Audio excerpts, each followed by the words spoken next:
అనగనగా ఒక ఊరు.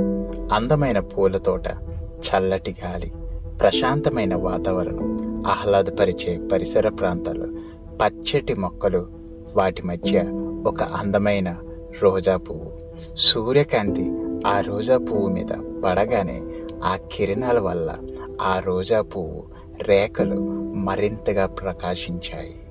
This is Robin Yashno. Welcome to the story that changes you. ఆ గార్డెన్లో మొక్కలన్నిటికంటే ఆ రోజ్ ప్లాంట్ చాలా ఆకర్షణీయమైనది. రోజు బటర్ఫ్లైస్ వచ్చి ఆ రోజ్ ప్లాంట్ని పొగుడుతూ ఉండేవి. రోజ్ ప్లాంట్కి తెలుసు తనే ఆ గార్డెన్లో ఎంతో సుందరమైనదని. ఆ గార్డెన్లో మొక్కల మధ్య మరొక ప్లాంట్ ఉంది. ఆ ప్లాంట్ పేరు ఎడారి మొక్క. అది చాలా ముళ్ళతోని శరీరం అంతా కప్పుకొని ఉంటుంది. ఆ ఎడారి మొక్కతో ఏ మొక్కలు మాట్లాడసాగవు. రోజ్ ప్లాంట్ ఎడారి మొక్కని ఎప్పుడు హేళన చేస్తూ ఉంటుంది. ఎడారి మొక్క అందంగా ఉండదని, ఎవరు ఇష్టపడరని, అందహీనంగా ఉంటుందని ఎక్కిరిస్తూ నవ్వుతూ ఉండేవి. ఇలాంటి గార్డెన్లో నీలాంటి మొక్కకు చోటు ఉండకూడదని అపహసించేవి. ఎడారి మొక్క మౌనంగా తన పని తను చేసుకుంటూ ఉండేది. ఎవరి మీద కంప్లైంట్స్ చేసేది కాదు. కాలక్రమేణా రోజులు మారుతున్నంతగా ఆ ఊరిలో గొప్ప కరువు వచ్చింది. ఆ ప్రాంతంలో వేడి పెరగడం మొదలైంది. కరువుకి, పెరుగుతున్న వేడికి తట్టుకోలేక అక్కడి జనం ఆ ఊరు వదిలి వెళ్ళిపోయారు. వర్షం అనేది ఒక కలలా మిగిలిపోయింది. నీరు వేయక, వేసేవారు లేక ఆ గార్డెన్లో మొక్కలు వాడిపోవటం మొదలుపెట్టాయి. అందమైన ఫ్లవర్స్ నేల రాలడం, క్రిందకి పడిపోవటం మొదలయ్యాయి.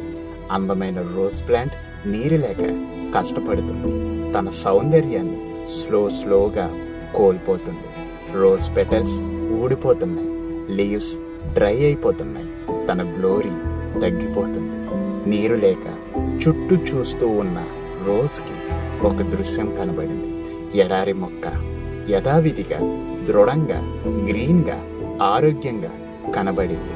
ఎడారి మొక్క స్టెమ్ని ఆధారం చేసుకొని కొన్ని పక్షులు వచ్చి నీరు త్రాగుతున్నాయి. రోజ్ ప్లాంట్ ఆశ్చర్యపోయింది. ఇదేమి విచిత్రం, అంతా ఎండిపోతుంటే ఎడారి మొక్క మాత్రం దృఢంగా నించుంది. నించోటమే కాకుండా పక్షులకి ఆశ్రయాన్ని ఇస్తుంది అని అవాక్కయింది. ధైర్యాన్ని తెచ్చుకొని ఎడారి మొక్కకి అడిగింది, ఇది ఎలా సాధ్యం అని.